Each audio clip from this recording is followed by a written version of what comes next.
So good morning. Welcome to Valencia College Sustainability Conference. I'm Professor Nicole Valentino, and I had the pleasure of being an English professor, and I can choose however my students get to learn. And I decided to make my course about sustainability. And Valencia College Office of Sustainability has hosted this event, and I just want to let you know about that. If you want more information on sessions, you can get it from our tiny.cc/VC for Valencia College SUST for sustainability. And it's all lowercase. And you can follow us online to learn more about what we're doing for the rest of the week. You can also win prizes, and I wanted to let you know about that as well. For Valencia students, for each session you attend, you will be entered into a drawing for prizes at the end of the conference, including stasher bags, portable solar chargers, or even an iPad. So the more sessions you attend, the greater your chances of winning. You must be actively enrolled Valencia College student. And right now, I also ask students to take a screenshot so that if you need to give professors some kind of proof that you were here, that'd be one way to do it. So one of the questions is, what is sustainability? And I think this is really important to understand. When we say sustainability, what do we mean? The common definition for environmental sustainability is from the Brundtland Commission to the United Nations in 1987, describing it as meeting the needs of the present without compromising the ability of future generations to meet their own needs.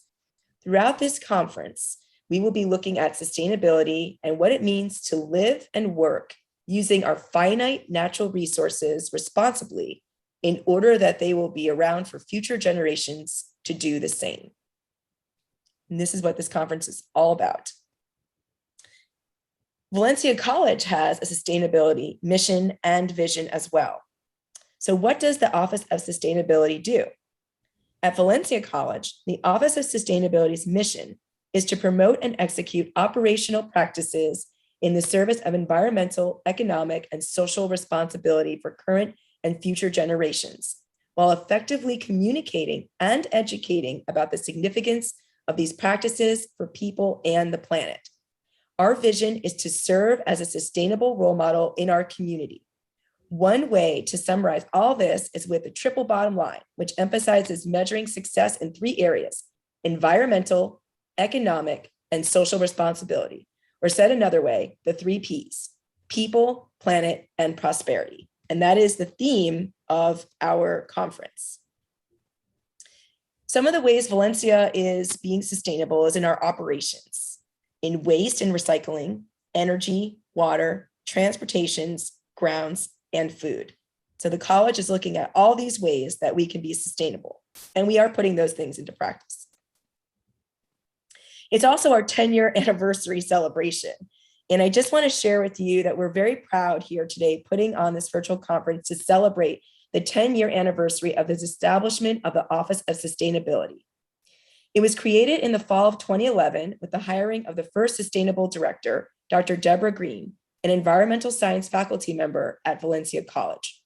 Over the years, Valencia has accomplished many things within sustainability, having gone from 1 green certified building to 12, improved and expanded recycling college-wide programs, including award-winning recycling competitions, increased energy efficiency, and saving millions of dollars through both mechanical and behavior changes, just to name a few.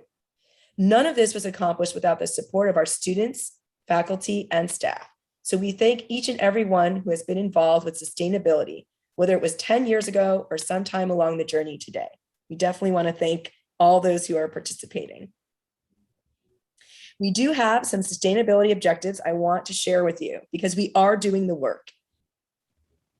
One objective is to obtain carbon neutrality by 2050.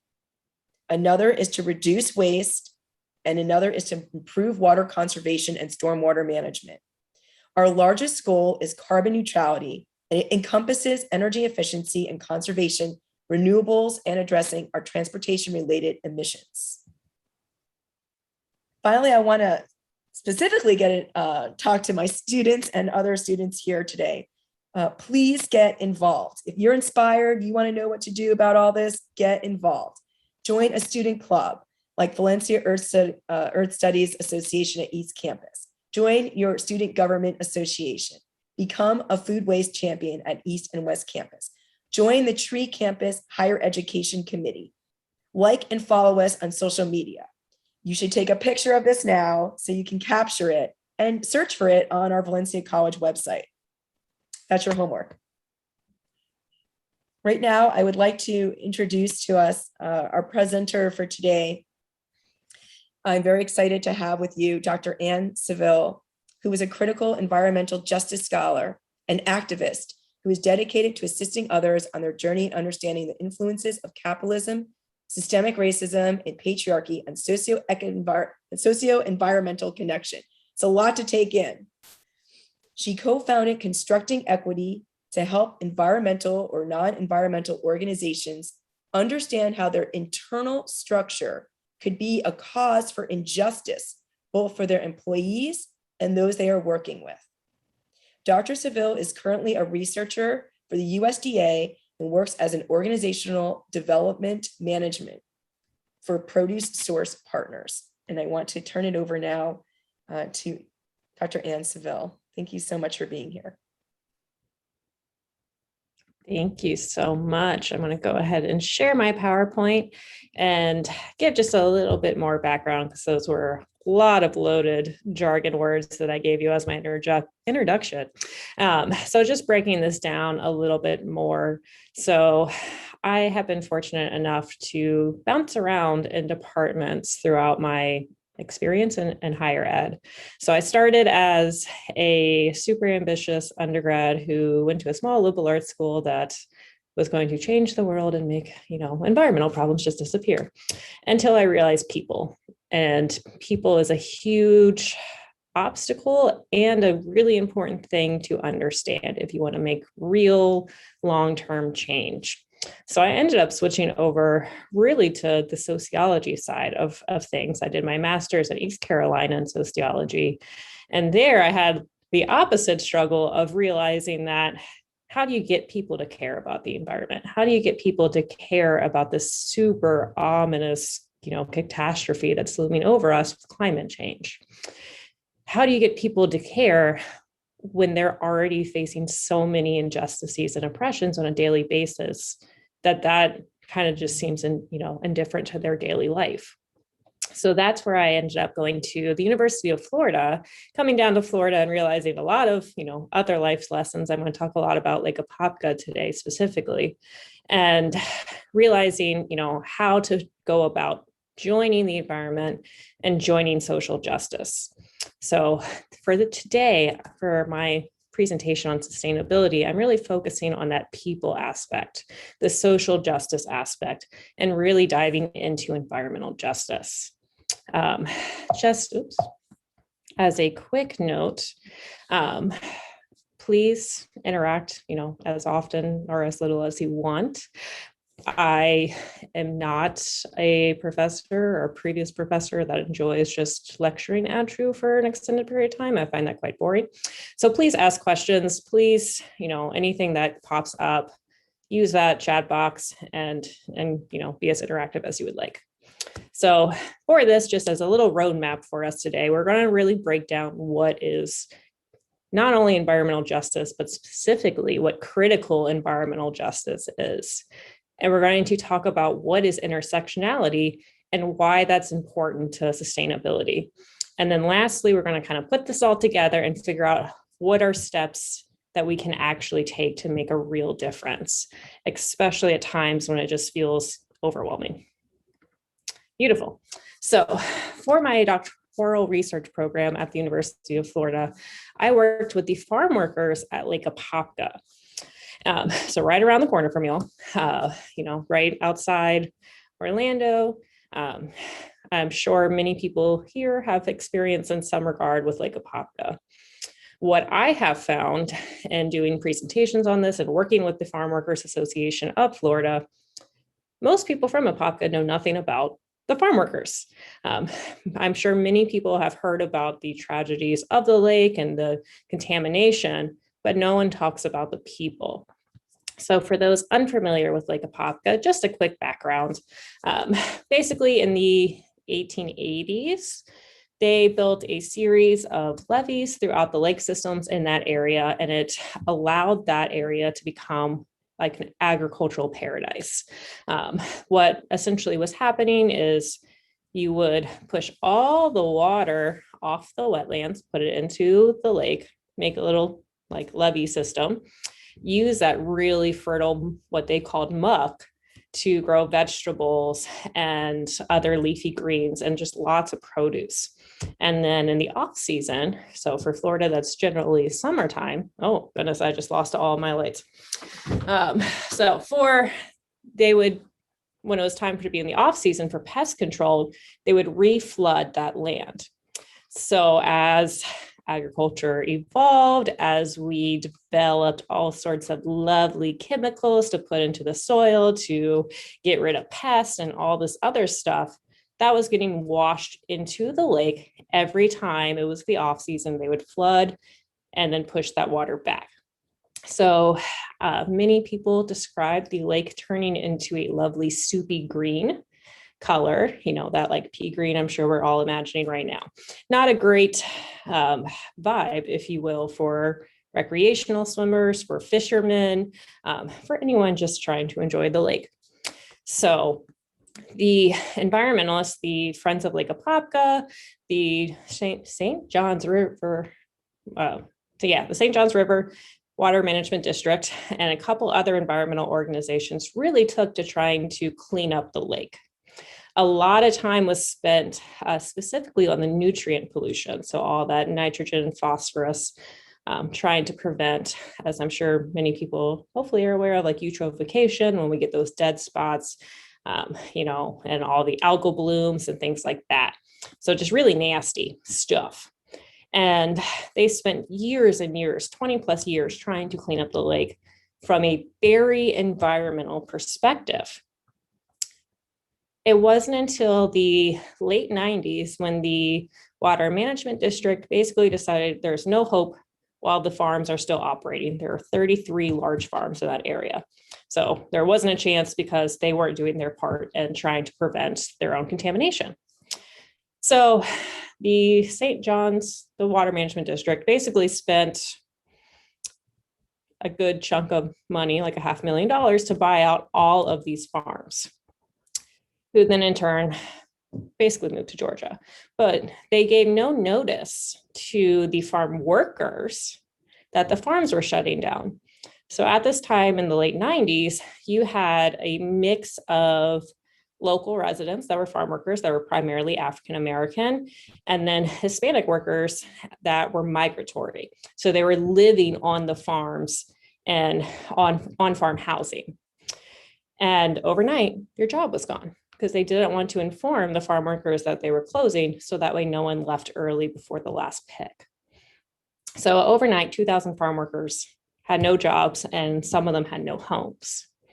So an entire failure of communication between environmentalists and the actual people, especially from that social justice perspective. Around that same time, the environmentalists thought this was a huge victory. They'd done so much, the lake was improving. A couple years later, so the last farm closed down in 96. In 98, they reflooded the wetlands, and Lake Apopka was known as this lovely migratory bird hotspot. So thousands of people from across the nation came to Lake Apopka to watch the migratory birds, the Audubon Society, like all sorts of people. When this happened, when the Great Migration came, in a span of 7 days, over 1,000 birds died. And I see a couple head nods. People will probably remember this or have read about this. It was a really nasty situation. Everyone was freaking out. One, it's not great for tourism that you just brought all these people here in nice, lovely areas and this wonderful environmental victory just to see tons of dead birds. What they did, the Wildlife Society did blood tissue samples, and found that it was pesticide poisoning that had caused this mass death. So again, another big environmental concern, really focusing on the animals. At the same time, Dr. Lou Gillette, who was at the University of Florida at the time, was studying alligators. For those of you in Florida, you are probably super aware how obsessed Gainesville is with their gators. And Lou Gillette was no exception.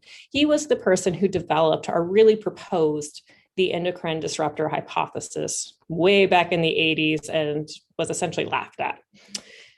Because of the mutation of the gators, they were having reproductive issues. They were having the same issues that we're familiar with DDT and the bald eagles, where their shells weren't forming properly.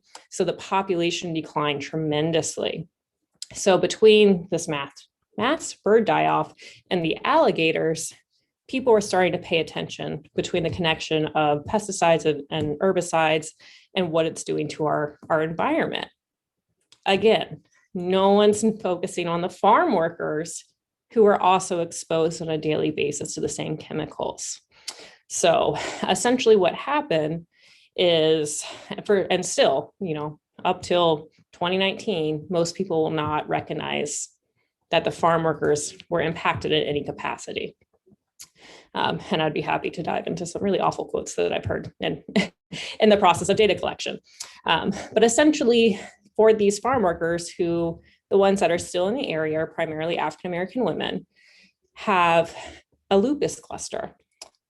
They work in the fields and have lupus. Their daughters, their granddaughters, whole generations of families are experiencing lupus. However, Orange County doesn't recognize that there's a lupus cluster in the Apopka area, specifically due to, quite honestly, bad timing and bad data collection methods. Generally, when you go to the hospital, you are not on medical record, not hospitalized because of lupus. You're hospitalized for kidney failure, heart problems, all these other things that serve to show that there's no lupus cluster. And they also waited, so that was around early 2000s, when the farm workers were being very vocal about the mass deaths that they were experiencing as a community. It wasn't until way in the late 2000s, 2012, 2015, that the Orange County Health Department even looked into it. So at that point, so many people had passed away already that, the numbers just weren't there anymore. So a lot of things happening, and this story, this very brief story of the experiences of farm workers in Lake Apopka. So what I want you to do, how many people do we have in here? We've got a good chunk. So we can break into, some small groups, and I want you to think about what themes were you noticing in this story? Whether it be whatever that means to you, what were some patterns that you were noticing? All right, so many people have a misconception when we say critical, that it means that we're being mean and pessimistic, because we often hear this right now, especially talking about socialism and Marxist ideologies. And so if we're presenting something from a critical perspective, it's often seen negatively, because many people don't always grasp that when we're saying critical, we're actually meaning we're trying to understand the power dynamics. We're trying to understand what is happening at a very deep, ingrained institutional level that's causing problems. So we're not just being, complaining when we're critical. We're actually really trying to dig deeper into that power that exists in all levels of our interactions, whether personal, family power dynamics or the larger government power dynamics. So for this, if you have ever heard of environmental justice in general, you probably have heard of Robert Bullard, as he is generally considered like one of the fathers of environmental justice. But my personal obsession is with David Pello, who is at UCLA, I believe. He's in California. Fantastic scholar, highly recommend his book, What is Critical Environmental Justice? I didn't copyright the title, but yes, that is where that is his book.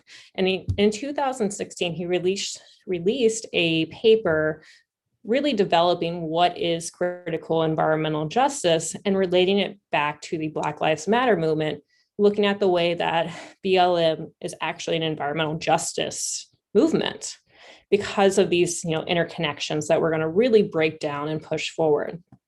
So his 4 pillars of critical environmental justice, first one being intersectionality, which we're going to skip over that for now because I have a whole another slide that we really need to get into all the details of intersectionality. The second one is the scale and scope of causes. So if you have ever read anything on environmental justice, especially kind of before 2016, we generally, by we, I mean environmental justice scholars have spent a dumb amount of time debating whether is it race or is it class that is the culprit of the problem. And when we look at essentially any problem, we know that we can't differentiate those two. We have to look not only at how those different things interact, but also how long. The historical context is so important in understanding environmental issues. Flint, Michigan didn't happen in an isolated incident. Any of our oil spills, while it's easy to focus on like that one big spill, there's other historical processes that led up to that. So we can't solve environmental problems. We can't achieve sustainability without that historical context. We really need that to inform our decision making. I'm going to skip this third one because it is a big thing to unpack and go to the last point for a minute, which is the idea that certain populations are expendable. We have earmarked essentially certain groups in this society that it's okay if they die at higher rates. And I know that sounds really morbid, but when we look at longevity or, how the likelihood that certain groups, how long their lifespan's expected, we can see that difference. White men live a lot longer than Black men. White women live a ton longer than Black women. And so we have to ask ourselves, ask these critical questions. Why is that a thing? Why does that happen? And so that gets us to that power dynamic of realizing that, low income people of color are more likely to be in occupations where they're exposed to things that are really toxic and harmful. So you're going to have a shorter lifespan. They're more likely to live in communities where your water is contaminated, your air is polluted, you're by industrial waste facilities, your life doesn't matter as much. And so we have to be really cognizant of that when we're making environmental solutions. So that way we're not adding on to that. And then the third point, inequality is embedded in our system. Put differently, David Pello doesn't think that we can use our current system to actually achieve environmental justice because the system is meant to be unequal. It is meant to mark those certain populations as expendable. It is meant to cause harm. So we can't use our current system to make progress. So it is a little bit of an anarchy point, but there are ways, if we're not quite ready for full-blown anarchy, we can rephrase that and think about more how can we use our local systems if our national system is not going to help us. So just having to find ways to essentially work within or without the system, around the system. We see this a lot just in food gardens. New Orleans, Oakland, and a couple other large communities have done a fantastic job of reinventing their food systems without the help of the local government, without the help of the federal government, not using federal nutrition programs, but working for themselves, by themselves, and changing the dynamic of their community. So that's what we mean when we're thinking about working outside the system. So going back to this intersectionality concept, if you can put an emoji or like with a hand up thing, if you have heard of this term before, I want to get a sense of where we are with this. Okay, so I see one raised hand. Beautiful. Thank you.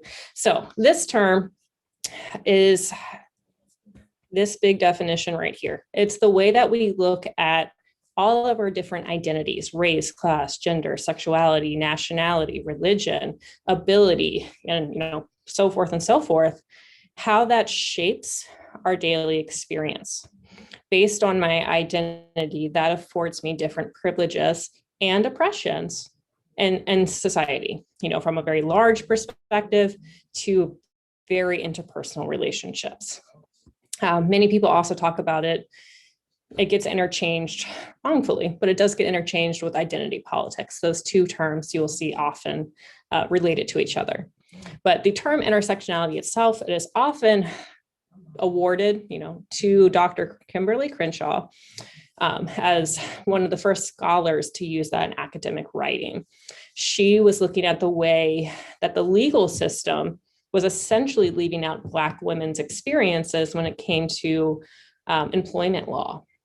She also looked, and she had the late 90s were a hot time for her, or early 90s, excuse me, and her early career work when this was coming out, that she was also looking at the way domestic violence lawsuits were impacting Black women disproportionately, and that the legal system wasn't actually helping them.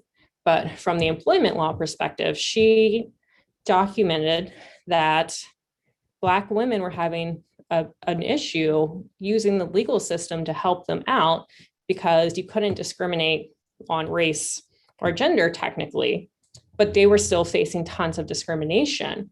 But because the white women weren't experiencing it, they couldn't bring it up. And the Black men weren't experiencing the same type of discrimination in the workplace.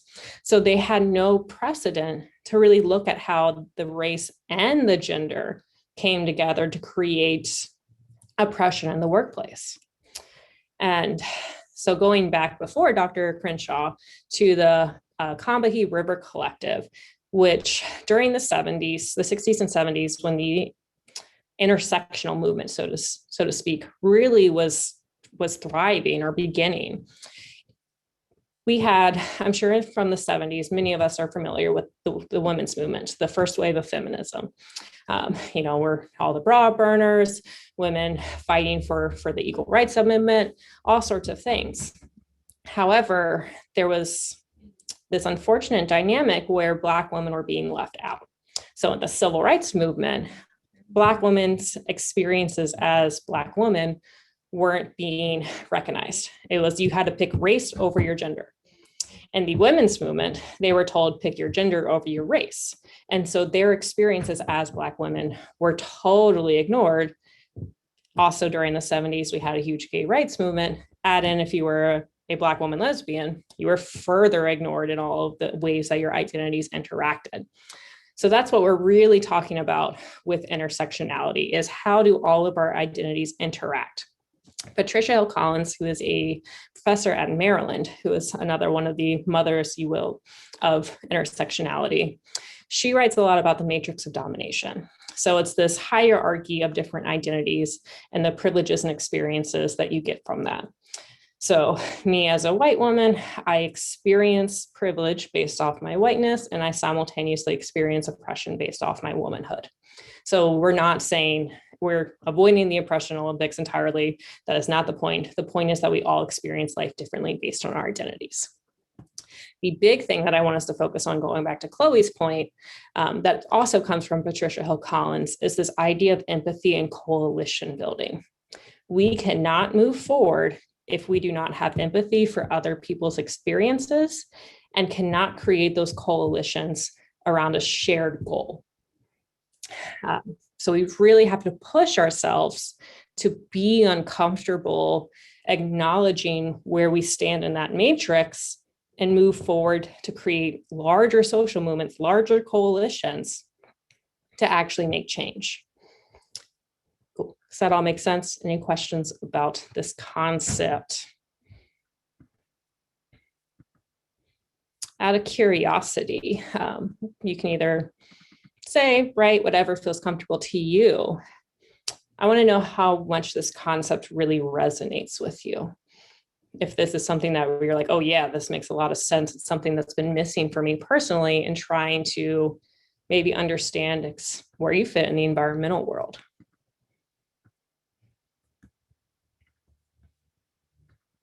give you time to ponder on that. You can think about that because it's something that's going to be important kind of moving forward. Beautiful. Okay, so thinking about this idea,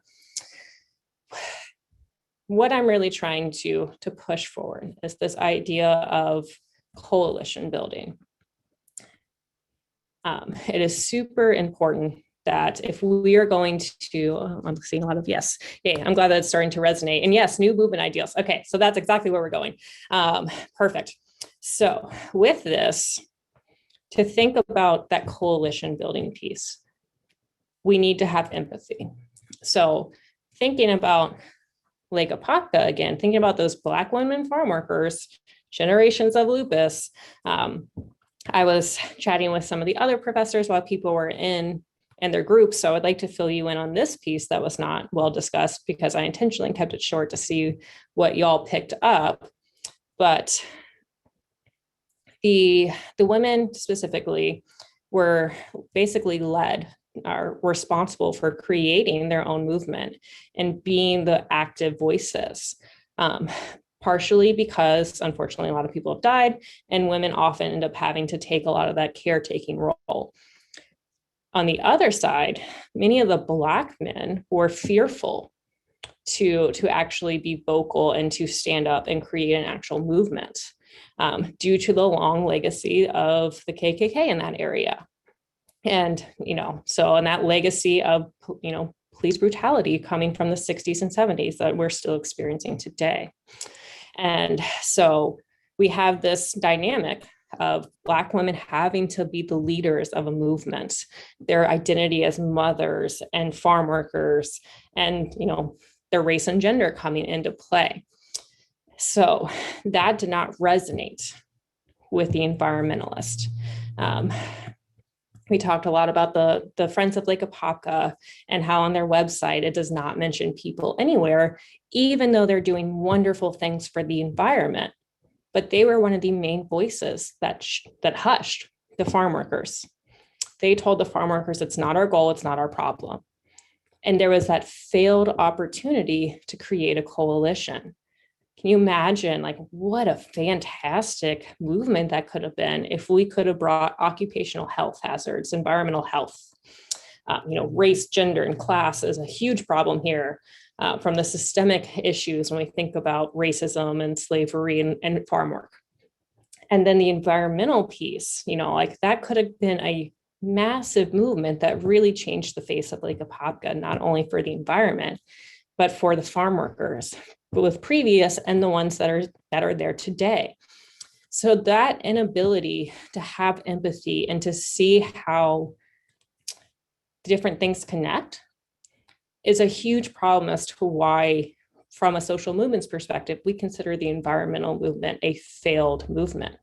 It's because of that inability to see the people, to really understand how does systemic racism impact the environment and people, and how can we address racism at a structural level that also benefits the environment.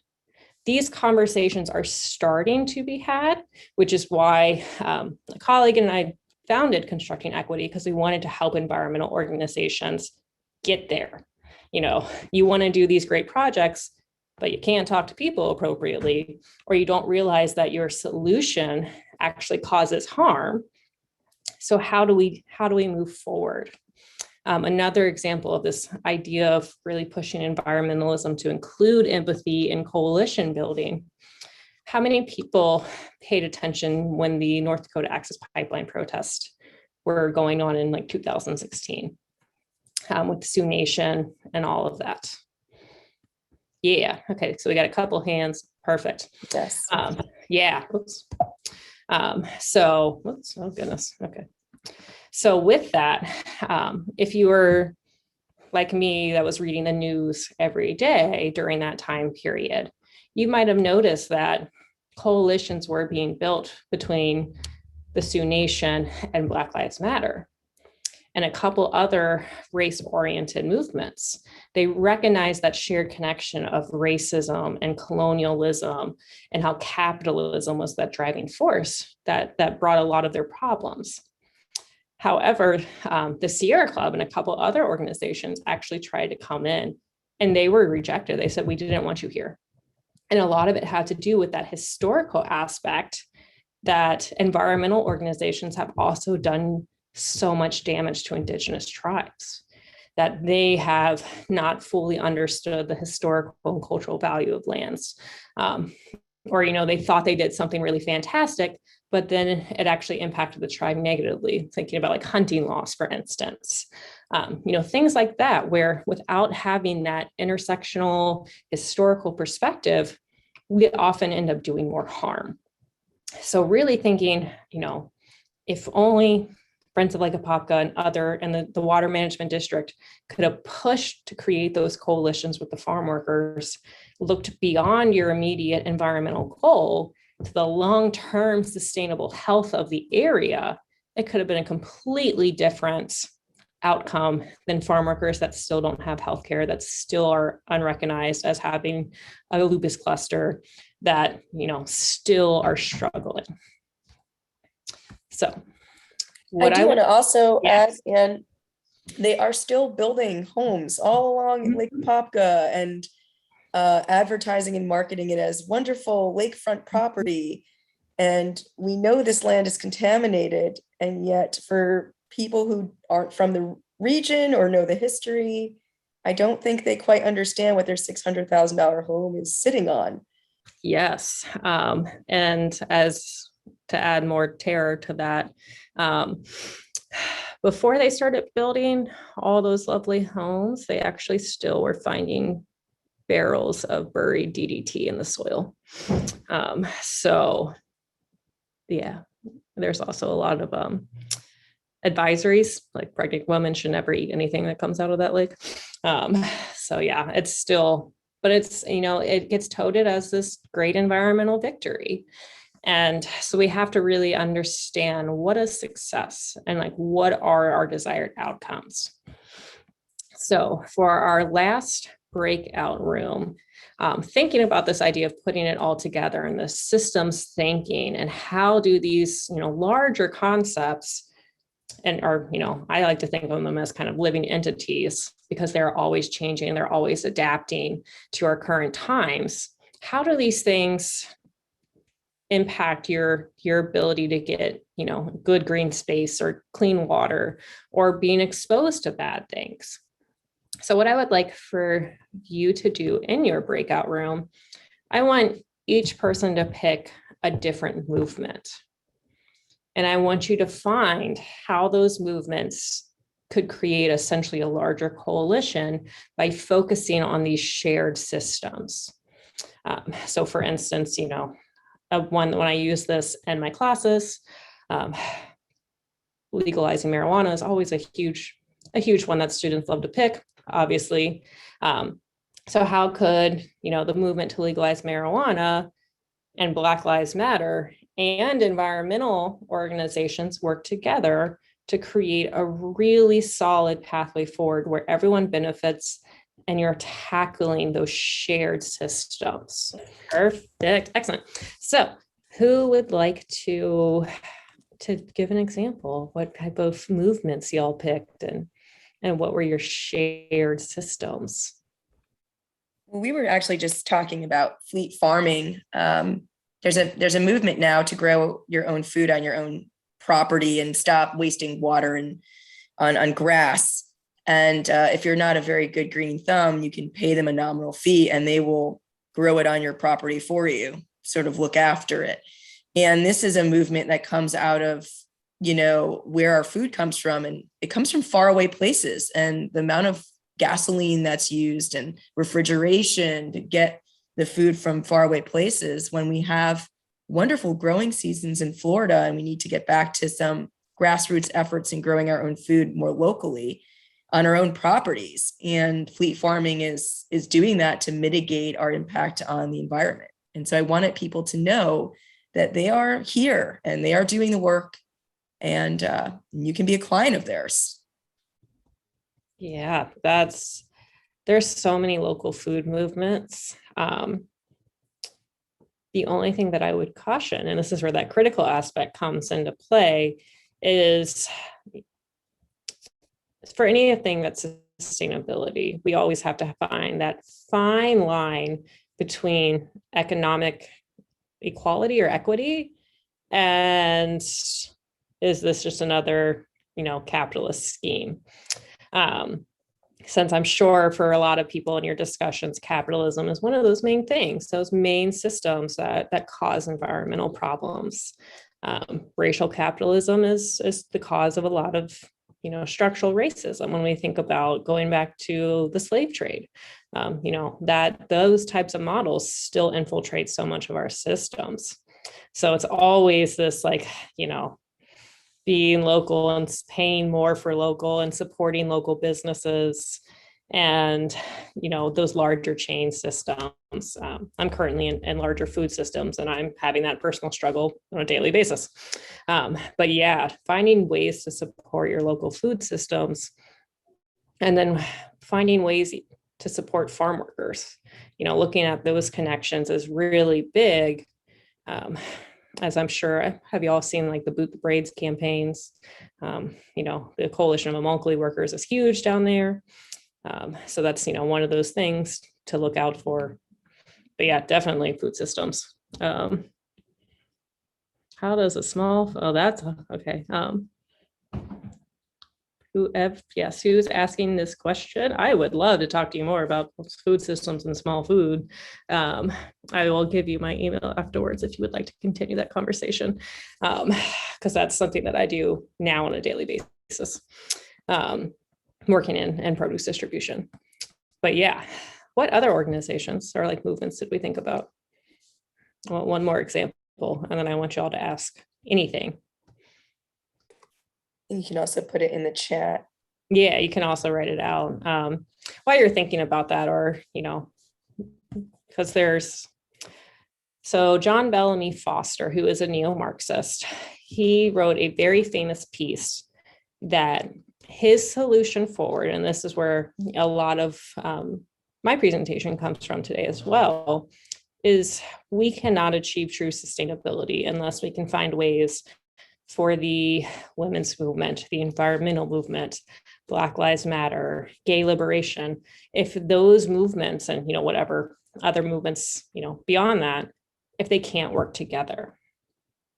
That's the only way we're really going to be able to create a society that, can actually achieve sustainability across environmental, social, and economic, those spheres, right? That way we're making sure when we're dismantling those systems that are causing, like those root causes that you all talked about in your groups, whether it be racism, patriarchy, whatever it is, tackling those is going to help the environment. So much of those systems cause environmental problems, either directly or indirectly. And we often focus on the outcome that we don't go back to the root. So finding those shared roots not only gets more people involved in an environmental movement, gets more people involved in local movements, it's going to help everybody. And being able to talk to people and being like, why should I care about the gators in Lake Apopka? I'm trying to put food on my table. All right, let's talk about these shared systems and how, helping the gators actually helps you is going to get more people on your side, create a much stronger movement. All the, local on-campus ways to get involved that Nicole shared at the very beginning, if you can expand that base to not just people that love trees, it goes such a long way. And manpower, dollars, all these things that are needed to have a successful movement. We have to figure out how to talk to people and make people understand that, we're all doomed. Well, yes, but tell me, how has that, helped me now? Ooh, look, we have this shared connection that Chloe was talking about, all these similarities in occupational health. Get people to understand those stories. So much of movements is storytelling. And if you're a great storyteller, you're going to have a great movement. So with that, any questions in our last few minutes together? And I am going to put up the screen with all my information on there. Maybe. There we go. while we are waiting for questions, concerns, follow-up comments, whatever feels right to you. Oops. I'd like to know if you're making any headway by through your, what you're doing now. Are you making any headway with bringing different factions together to work together? It's slow. Unfortunately, when you try to work with nonprofits don't have a lot of money. So we do a lot of things on a volunteer basis right now, which is why I have multiple job titles. So that way I can be able to do a lot of this stuff without it being my main source of income. So our most recent project, we are working with a ecotourism organization, specifically like a bike trail group in Minnesota. And they're having a lot of issues on how to work with one of the tribes up there to get a bike path basically through, a national park area. And, how to be sensitive to the people that you're working with. Also understand that, our two cultures have very different understandings of deadlines, but how to move forward with that in a sensitive way and really emphasizing what does the tribe get out of this interaction? What do they get out of your bike path? And so it's also not only understanding like shared connections, but also how does everything benefit each other? And for a lot of us, especially coming from this environmental world where many organizations have quite a bit of privilege, it's understanding that you don't have to have the upper hand. It's okay that you're probably going to give more to get this bike trail, but that's better in the long run to create a sustainable relationship between you and your community.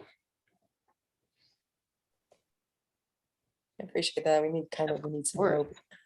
Yes. Yeah, no, there is tons of hope out there. I know, like, from an environmental justice perspective, everything we study is really depressing. That's just unfortunate, especially me that like really does the health stuff, like everything, like a lot of my participants died during my dissertation.